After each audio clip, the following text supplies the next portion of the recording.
Hello brethren. In normal times we'll be back at our lodge meetings and we'd enjoy meeting up with each other and I thought this would be a good time for me to meet up with you via social media.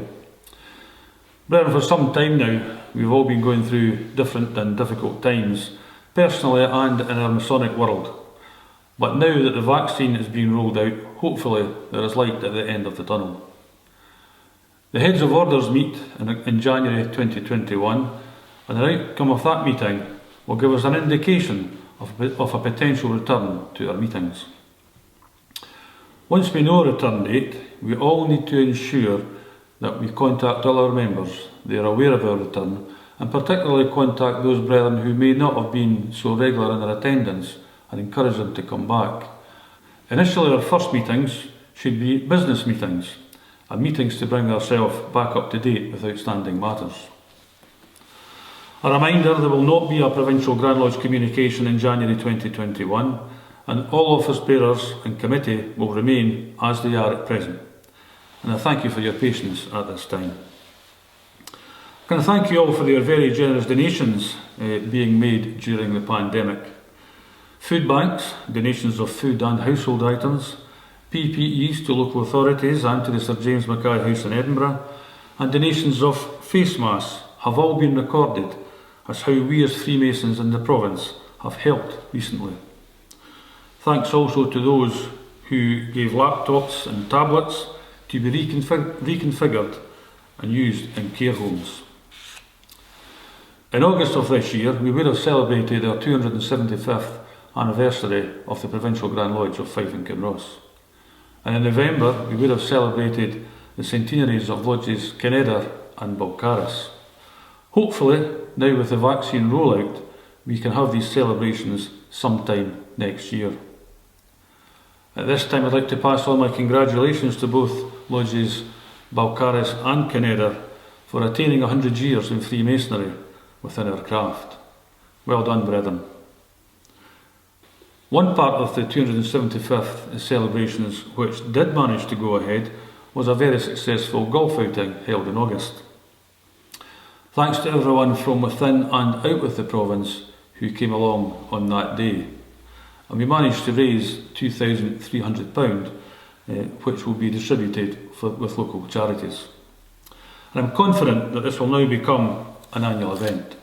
Although our activities with each other and our lodges have been curtailed somewhat, some parts of Freemasonry must still continue. Can I remind lodges that Provincial Grand Lodge returns are now due? Although most of the lodges have returned, some are still outstanding. Grand Lodge annual dues will be coming out soon. And this is a timely reminder to all to make sure that your individual databases are up to date with active and non-active members, as this is information which Grand Lodge will use when calculating your annual fees. Please ensure the annual payment to Grand Lodge is made as soon as possible and to consider bank transfer to the Grand Lodge bank account, which is a much quicker and secure system.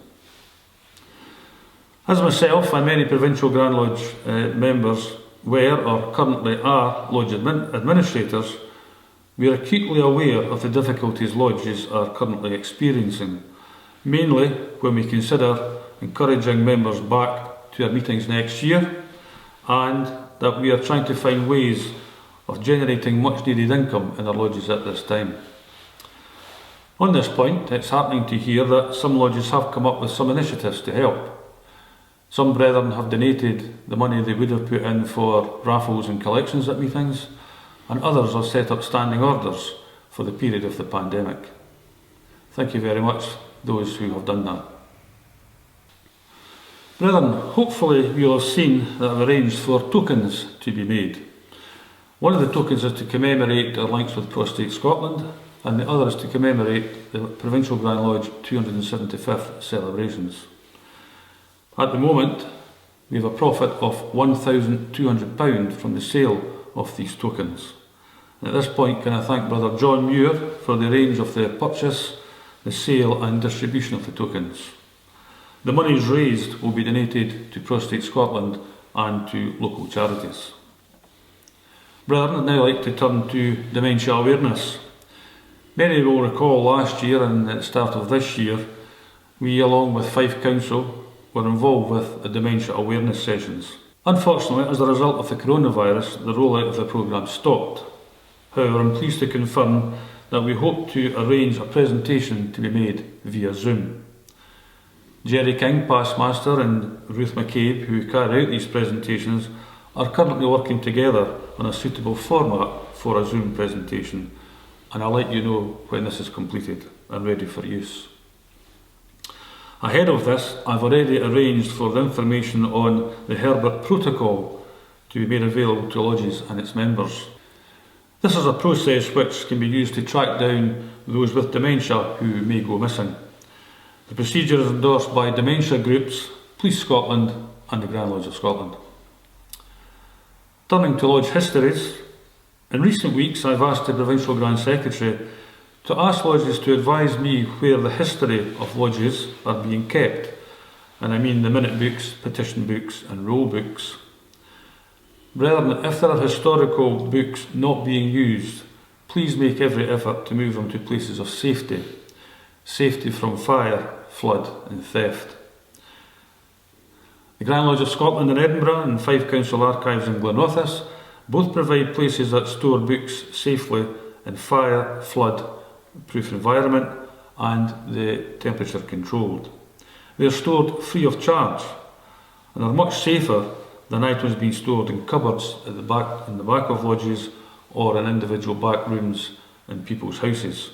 And I would urge lodges to seek to store their history in either the Grand Lodge of Edinburgh or Fife Council Archives.